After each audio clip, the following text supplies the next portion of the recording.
सेवा जी।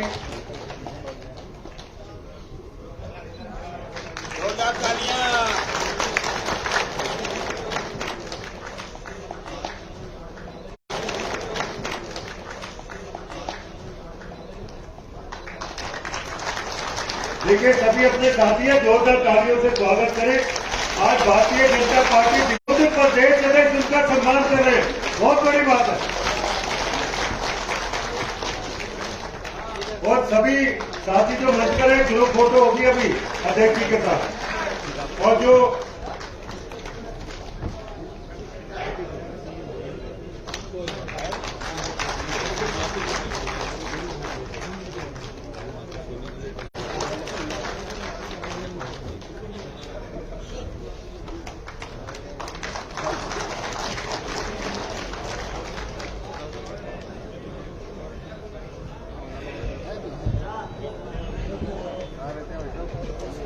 आज मंच पर मैं निवेदन करूंगा नरेंद्र सोनी जी से, जो मांग पत्र आपकी तरफ से आया है, कुछ मांगे अभी आपके ऑटो चालक भाइयों ने रखी है, उन मांगों के अलावा एक मांग पत्र भी यहाँ हमारे बीच में आया। मैं चाहूंगा कि प्रदेश अध्यक्ष जी के सामने सोनी जी मांग पत्र को आपके सामने रखें। शर्मा जी से निवेदन है, शर्मा जी आए इस मांग पत्र को रखें।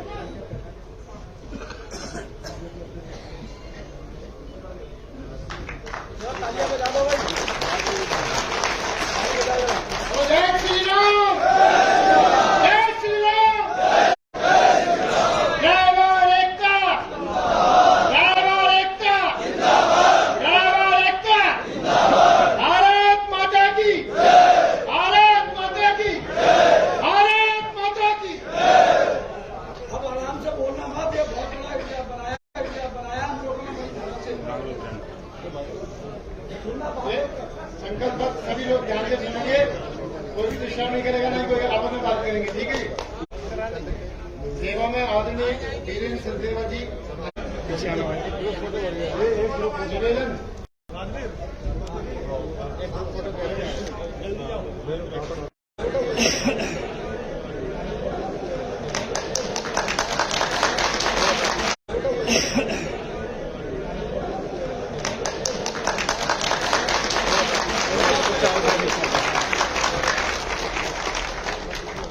आगे आ जाओ, एक दो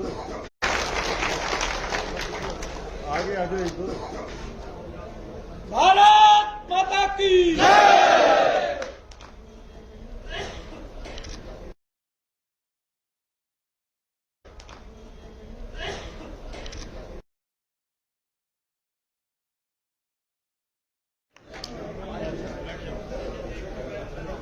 बोलिए भारत माता, बोलिए भारत माता की जय, भारत माता की जय। पीछे वाले कुछ लोग बिल्कुल नहीं बोले। बोलिए भारत माता की जय। पीछे वाले कुछ लोग बिल्कुल नहीं बोले। बोलिए भारत माता की जय। मंच पर उपस्थित आपके और हमारे राजेंद्र सोनी जी, बहन ममता जी, संजीत कपूर, बहन ममता जी, संजीत कपूर जी, भाटिया साहब और उपस्थित सभी भाइयों,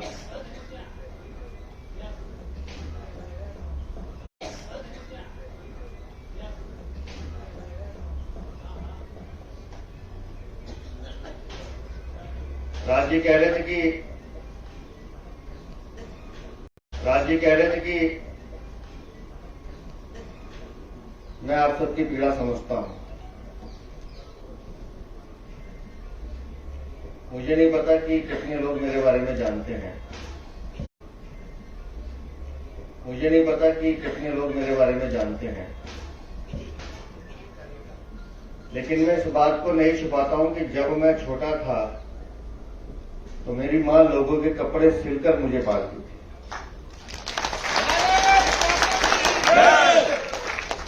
मैं इस बात को भी नहीं छुपाता हूं कि पुरानी अखबार उठा के हमें लिफाफा बनाना हमारी माँ ने सिखाया और वो लिफाफे भी हमने बेचे। मैं इस बात को भी नहीं छुपाता हूं कि हम 6 भाई बहन एक कमरे में रहते थे और उसकी खिड़की को छुपाने के लिए पर्दा नहीं था तो मेरी माँ अपनी पुरानी धोती उसमें डालती। इसलिए पर्दा नहीं था तो मेरी माँ अपनी पुरानी धोती उसमें डालती। इसलिए भाटिया साहब जो कह रहे हैं कि तकलीफ समझता हूं, मैं इसलिए समझता हूं कि मैं उस तकलीफ को जी के निकला हूं। मेरे माँ बाप ने हिम्मत की, हम 6 भाई बहन जो कह रहे हैं कि तकलीफ समझता हूं, मैं इसलिए समझता हूं कि मैं उस तकलीफ को जी के निकला हूं। मेरे माँ बाप ने हिम्मत की, हम 6 भाई बहनों को पढ़ाया लिखाया तो आज हम इस लायक बन गए। और जिंदगी में नहीं सोचा था कि इस तरह का कोई काम हम भी कर पाएंगे। लेकिन जो दर्द, जो तकलीफ मैंने झेली है, मेरी दिल्ली का कोई परिवार ये तकलीफ ना झेले, ये दर्द मेरे दिल में है।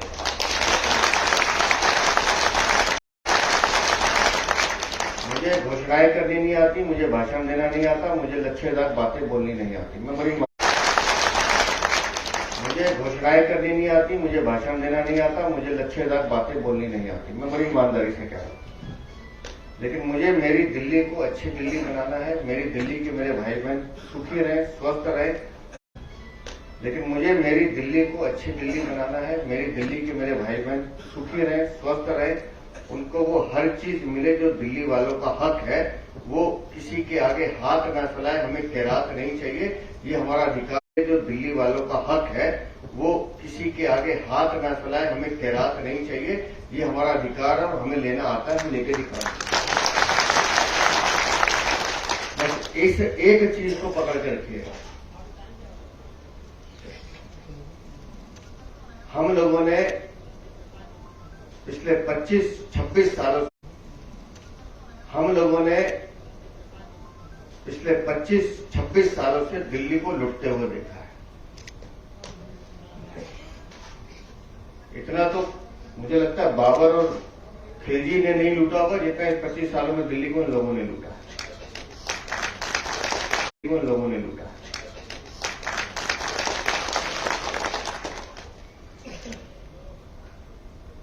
और अब दिल्ली, मैं जिस दिल्ली की बात करूं, हर वो दिल्ली वाला जो यहां रहता है, मैं जिस दिल्ली की बात करूं, हर वो दिल्ली वाला जो यहां रहता है, इस दिल्ली को ठीक करने की जरूरत है। मुझे मानपत्र दिया सोनी जी ने, और इसमें ऐसी कोई मांग नहीं है जिसके लिए हमें आसमान के तारे तोड़ के लाने की जरूरत है। हमें आसमान के तारे तोड़ के लाने की जरूरत है।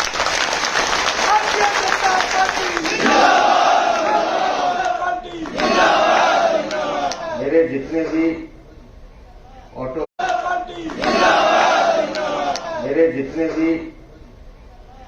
चालक भाई बहन हैं, उनके लिए वेलफेयर फंड बनना चाहिए, हम बना के दिखाएंगे।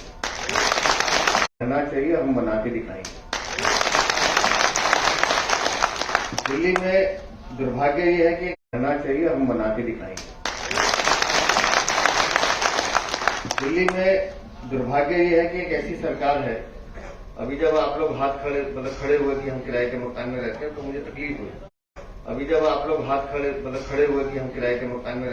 तकलीफ हुई।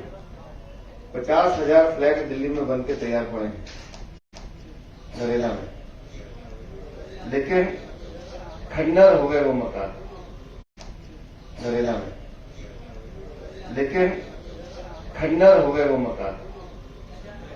50% पैसे केंद्र सरकार के थे, उन्होंने दे दिए। 50% राज्य सरकार के थे। लेकिन अगर वो ठीक समय पे लग जाते हैं, मकानों को दे दिया जाता तो हम 50,000 लोगों का भला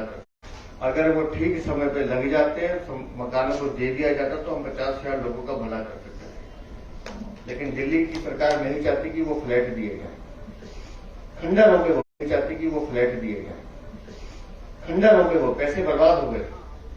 अभी भी एक चिट्ठी हमने लिखी है कि आपका जो 50% का हिस्सा है आप मत दीजिए, हमसे ले लीजिए, हम अपने आप ठीक करा के इसको दे देंगे लोगों को, लेकिन वो तैयार नहीं। इसका हिस्सा आप मत दीजिए, हमसे ले लीजिए, हम अपने आप ठीक करा के इसको दे देंगे लोगों को, लेकिन वो तैयार नहीं।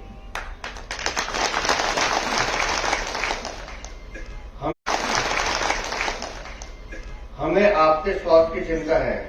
माननीय प्रधानमंत्री ने पूरे हिंदुस्तान में आयुष्मान योजना लागू की, मुझे पता है आपको मालूम होगा, और उस आयुष्मान योजना को और बढ़ाया उन्होंने कि आयुष्मान योजना लागू की, मुझे पता है आपको मालूम होगा, और उस आयुष्मान योजना को और बढ़ाया उन्होंने कि 70 साल से ऊपर का कोई भी आदमी, वो ऑटो चालक हो सकता है, वो टैक्सी का चालक हो सकता है, वो वीरेंद्र सचदेवा के माता पिता हो सकते हैं, वो ऑटो चालक हो सकता है, वो टैक्सी का चालक हो सकता है, वो वीरेंद्र सचदेवा के माता पिता हो सकते हैं, कोई भी झुग्गी में रहने वाला हो, जो महल में रहने वाला, 70 साल से ऊपर की हर आयु को आयुष्मान योजना के तहत 5 लाख रुपए, जो महल में रहने वाला, 70 साल से ऊपर की हर आयु को आयुष्मान योजना के तहत 5 लाख रुपए सालाना हर साल फ्री इलाज, किसी भी अपोलो में कराओ, मैक्स में कराओ, जहां आपका मन करे, हर साल फ्री इलाज किसी भी अपोलो में कराओ, मैक्स में कराओ, जहां आपका मन करे। प्रधानमंत्री ने चालू कर दी हिंदुस्तान में, 33 राज्यों में चालू हो गई, दिल्ली में 33 राज्यों में चालू हो गई, दिल्ली में लागू नहीं हो सकती क्योंकि दिल्ली में अरविंद केजरीवाल की सरकार बैठी है, उसको तकलीफ होती है कि गरीब आदमी का फ्री में इलाज हो जाएगा। अब मुझे बताइए, अगर 5 लाख रुपए का फ्री इलाज आपके परिवार के बड़े बुजुर्गों को में इलाज हो जाएगा, अब मुझे बताइए, अगर 5 लाख रुपए का फ्री इलाज आपके परिवार के बड़े बुजुर्गों को मिलता है, तो उसमें अरविंद केजरीवाल तेरा क्या जाता है, केजरीवाल तेरा क्या जाता है, लेकिन नहीं करता है क्योंकि उसमें प्रधानमंत्री शब्द लिखा है, उसमें प्रधानमंत्री शब्द, केजरीवाल तेरा क्या जाता है, लेकिन नहीं करता है क्योंकि उसमें प्रधानमंत्री शब्द लिखा है, उसमें प्रधानमंत्री शब्द लिखा है।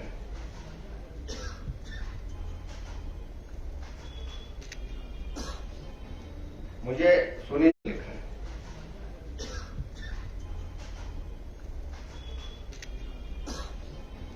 मुझे सोनी जी अक्सर बताते रहते हैं, और अभी उन्होंने मुझे चालान की एक बात कही है, तो एक काम तो मैं अभी कर सकता हूं। मैंने सोनी जी से कहा है कि 5 लोग तय कीजिए, एक ममता, मैंने सोनी जी से कहा है कि 5 लोग तय कीजिए, एक ममता बहन जरूर होंगी उसमें। कल ही स्पेशल सीपी ट्रैफिक से मिलकर आपके चलाने वाला मुद्दा तो कल ही बात करूंगा।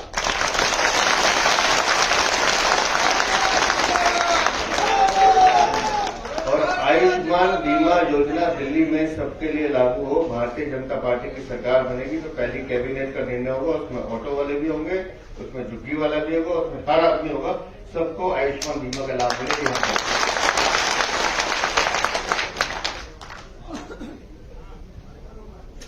आप लोग स्वाभिमान की जिंदगी जिए, आप लोग मान सम्मान की जिंदगी जिए, और आप लोग अपने आप को दिल्ली का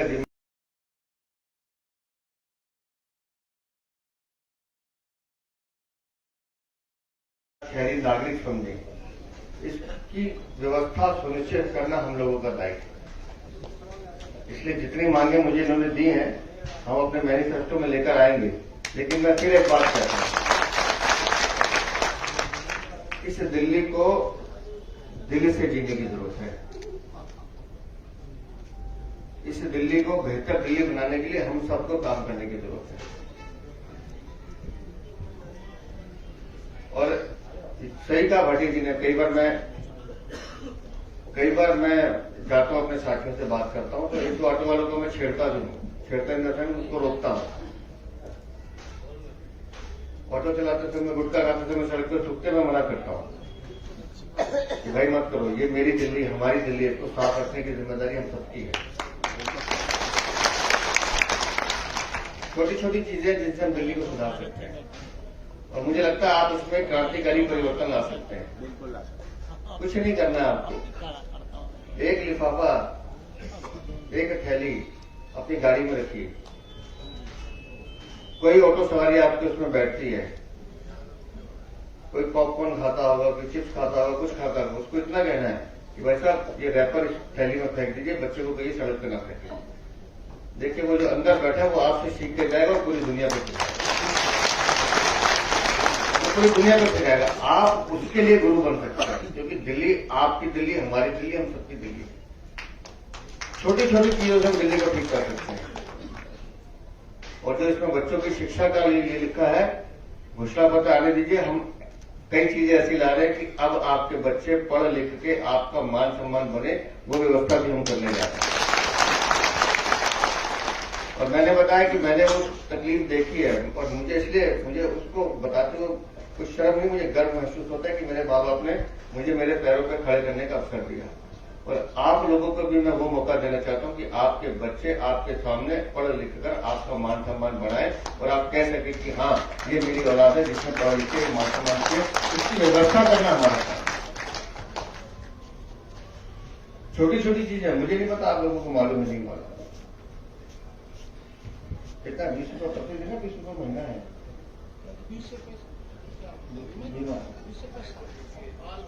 20 रुपये साल। प्रधानमंत्री जो बीमा सुरक्षा योजना आपने लिए कि नहीं ली? जनधन खाते जिनके खुले हुए, देखिए 20 रुपये है, सिर्फ साल का 20 रुपये देना है। 2 लाख रुपए का बीमा है। जनधन खाते कुछ नहीं, दुर्घटना बीमा कुछ नहीं है जी। और आप तो अपनी जान रोज सड़कों पर लेके चलते हो। आपको नहीं पता, मैं कैंप लगवाता हूँ, आइए 20 रुपये भी मत देना, मैं आपका अकाउंट करवाता हूँ, मैं बीमा कराता हूँ, लेकिन ये सबको कराना पड़ेगा, सबको कराना पड़ेगा। इसके अलावा और है एक 436 रुपए का है साल का, वो भी मत देना, वो भी मैं कराऊंगा। उसमें तो 5 लाख तक का बीमा है। प्रधानमंत्री की योजनाओं को एक बार पढ़ लीजिए। प्रधानमंत्री ने जो योजनाएं दी हैं, मैं कहूंगा संदीप कपूर से भी, भाटिया जी से भी, आप सारी योजनाओं का एक हैंडबिल बनवा के दीजिए। कई योजनाएं तो ऐसी हैं जो आपके बच्चों का जीवन अभी सुधार सकती है, अभी ठीक कर सकते हैं। अनुसूचित जाति के बच्चों को 5 लाख रुपए तक का ऋण दे रहे हैं बिना ब्याज के।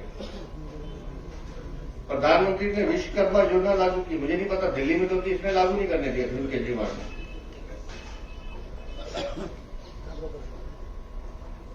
प्रधानमंत्री विश्वकर्मा योजना में 18 तरह के व्यवसाय हैं। वो दर्जी हो सकता है, सुनार हो सकता है, लोहार हो सकता है, कुम्हार हो सकता है, लकड़ी की नाव बनाने वाला हो सकता है, मछली का जाल बनाने वाला हो सकता है, और ये अपना क्या बोलते हैं, ये जो राजमिस्त्री हो सकता है, बढ़ई हो सकता है। ऐसे 18 व्यवसाय प्रधानमंत्री ने चुने कि भाई इन 18 व्यवसायों को जिसको भी काम शुरू करना है, वो नौजवान आए, हम तुम्हें 1 लाख रुपए का लोन दे रहे हैं, काम खड़ा करो। जब साल 2 साल में 1 लाख रुपए वापस दोगे, 3 लाख रुपए और ले जाना अपने काम को बढ़ाने के लिए, कि हमारा बच्चा अपने पैरों पे खड़ा हो जाए, उसको किसी के आगे हाथ ना फैलाना पड़े। ये योजना प्रधानमंत्री ने दी, लेकिन नहीं किया। ये श्रमिक कार्ड, मैं आज बता रहा हूं किस किसके पास श्रमिक कार्ड बना हुआ है। मैं कोशिश करता हूं, समय कम है क्योंकि चुनाव बिल्कुल सर पर है, लेकिन श्रमिकों को हम एक फ्लैट देने की योजना बना रहे हैं, बहुत आसान किस्तों पर, बिना लोन,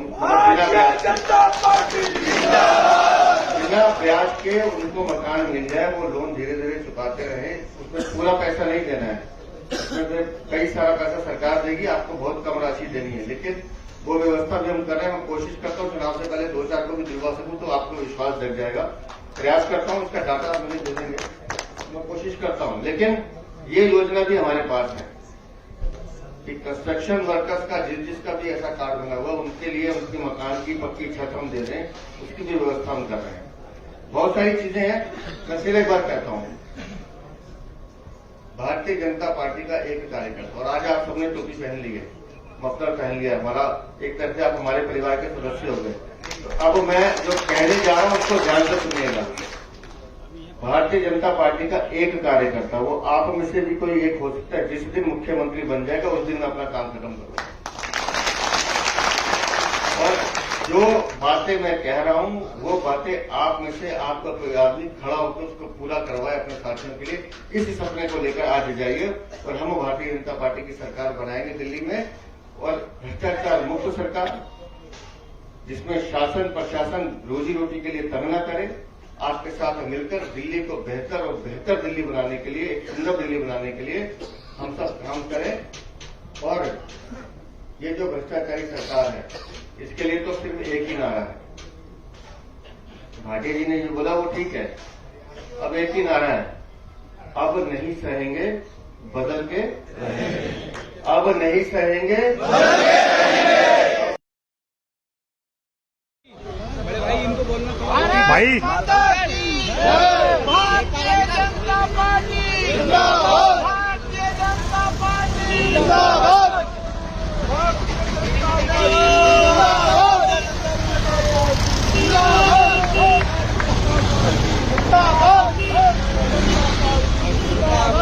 भारत माता की भारत माता की भारतीय जनता पार्टी जिंदाबाद, यार पीछे हो जाओ थोड़ा सा। भारतीय जनता पार्टी